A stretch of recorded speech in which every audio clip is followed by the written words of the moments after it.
Welcome back. Today, I want to talk about the wealth tax. What is the wealth tax? Is it even constitutional?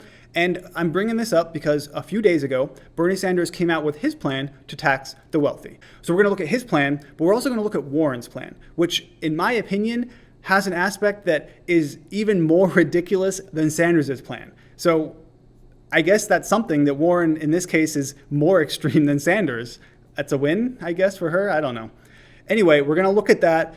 Before we get into that, if you appreciate getting up-to-date information and sources like I always provide down below, make sure you subscribe and hit the notification bell so you can always be informed about issues like this. Before we get into their plan specifically, let's just look really quick at what is the wealth tax. Now, the wealth tax is a tax on everything you own or your net worth. So if you add up the money you have, your stocks, your bonds, your property, any business investments, just everything you have, and give it a monetary value, that is your net worth. And now, if you're taxed on that, that is called a wealth tax, which I think is inherently wrong and in many cases immoral.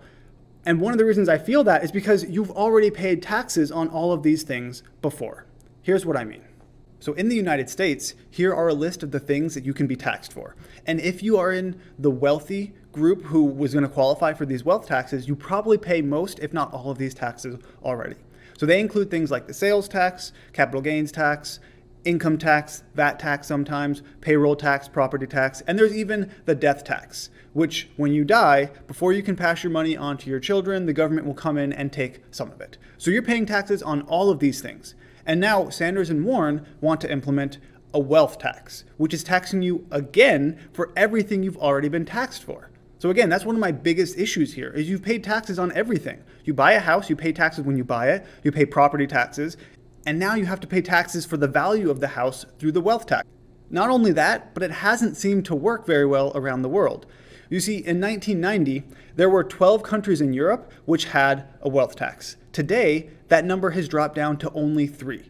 And they say that they got rid of it because it was too difficult to enforce, it was too expensive, people just kind of avoided it, they moved away. There are a whole bunch of problems with the wealth tax. So if Europe has gotten rid of it, and Sanders and Warren want to try and emulate Europe, then why are they trying to enact something that Europe has since gotten rid of? As a matter of fact, in France, in just a little over a decade, they lost 42,000 millionaires because, or in part of, this wealth tax. So it doesn't seem like it's a good plan to enact if you can just leave and avoid the tax completely, which is what they did in France. Now we're going to talk about Sanders' plan specifically. So his plan starts off at $32 million. At $32 million and above, there is a 1% tax on your wealth.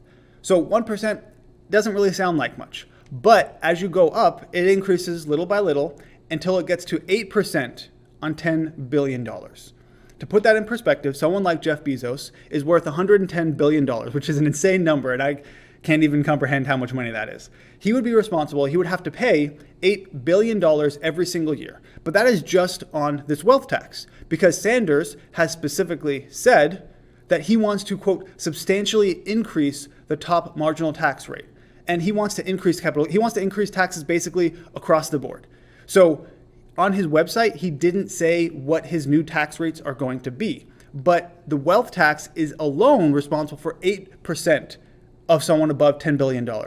Combine that with all the other taxes he wants to increase, and I don't even know how much they're going to have to pay. So again, he wants them to pay taxes on everything several times over because he wants to take their money. And he said that under this plan, the wealth of billionaires will be cut in half over 15 years. And he's not been quiet about this. His plan is to get rid of billionaires. When he first introduced this plan a few days ago, he said, quote, "There should be no billionaires." He doesn't like billionaires, this hasn't been a secret, and he wants to get rid of them completely. Now, I will agree with Sanders that no one needs $1 billion. That is entirely true. But just because you don't need something doesn't mean the government has the right or should come in and take it from you. People don't need an iPhone 11, but they're going to buy it anyway because it has 3 cameras, and I guess that's a thing. I don't think it really matters. But the government should not say, no, you can't do that. So at least Bernie is being honest, and he wants to completely get rid of the billionaires. I guess he fails to realize that at some point, when there are no more billionaires to tax, how are you going to fund all these programs if you're relying on them right now? That's a problem. Now we get to the constitutionality of the wealth tax. And Bernie says we don't have to worry about it. According to him, it is constitutional, and that's the end of it. But But that's not the whole story. You see, NPR had an article talking about the wealth tax, and they said that it may not be legal. And they bring up the fact that in 1913, the United States, before implementing the income tax, had to create a new constitutional amendment to make it constitutional. So if the income tax itself was not constitutional, it stands to reason the wealth tax may also be not constitutional. Bernie says it is because he wants to do it, but that's not entirely accurate. At the very least, the constitutionality of a wealth tax is debatable. That being said, it wouldn't be the first time Democrats have said they were just going to use their executive power to do something, and the Constitution doesn't matter.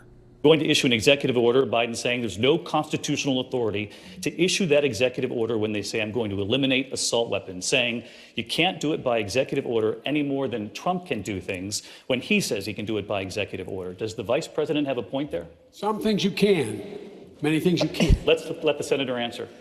Well, I mean, I would just say, hey, Joe, instead of saying no, we can't, let's say yes, we can. Let's be constitutional. We got a constitution. And yes, we can. So we've looked at Sanders' plan, 8%, really ridiculous, but now we're going to look at Warren's plan. So her plan is, like I said, it seems a little bit less extreme on its face because she only wants to take 2% if you're a millionaire and then 3% if you're a billionaire.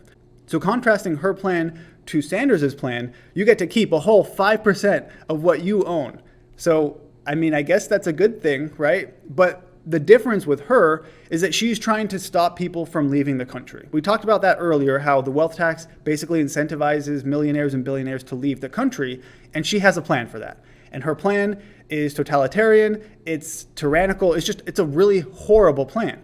You see, what she wants to do is implement a 40% exit tax. So what that means is if you leave the country and you denounce your citizenship, you are no longer a citizen of the United States, you will be required to pay the government 40% of everything you own above $50 million. 40%. That's almost half. So again, take Jeff Bezos, for example, who is worth $110 billion. If he decided to leave the country and no longer be a citizen, he would have to pay more than $40 billion for the privilege of no longer being a U.S. citizen. And I do not understand this logic. We are supposed to be a free country. You can't freely leave. If you're rich, Warren will hold you hostage and either take away your money little by little or take it away in one fell swoop.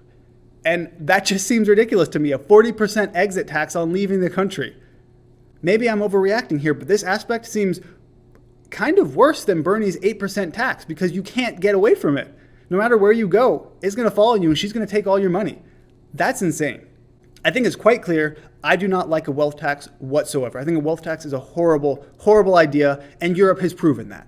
But Democrats are trying to do it anyway because they want your money. Because if you're a billionaire or a millionaire, you're inherently a bad person and you don't deserve your money, apparently.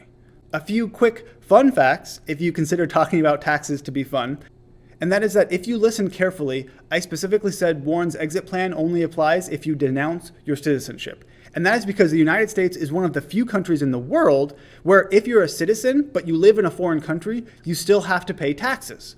So you have to pay taxes on everything above $95,000. And here you have the tax rates. Again, that means if you're in a foreign country, you pay taxes for living there, and you still have to pay taxes to the United States, again, for the privilege of being a United States citizen, even though you are no longer using its resources or anything. And that seems quite ridiculous to me. To give Warren a little bit of credit, I guess, there is already a form of exit tax in place, and that's called the expatriation tax, because you are an expatriate if you renounce your citizenship. See what they did there? And it's not a 40% tax. It's actually quite complicated. But the fact of the matter is it's nowhere near what Warren is proposing, that she is proposing making it significantly higher with the express purpose of keeping the millionaires and billionaires in this country so you can slowly bleed them dry. So out of these two plans, which do you think is the more ridiculous or the more extreme? Or maybe you agree with both of them. I don't know. Let me know down below. Personally, I kind of feel like Warren's is a little bit more out there because even though it has a lower overall tax rate every year, the fact that you are charged almost half of all of your everything to leave the country to avoid the tax is kind of ridiculous. She's literally going to hold you hostage if you're a millionaire and billionaire so she can take all of your money little by little and you have no choice. Anyway, let me know what you think down below. Be sure to check out the sources that I also have in the description below if you have any questions. Check out one of these other videos that you may have missed before you take off. And just overall, thanks for watching. I will see you next time.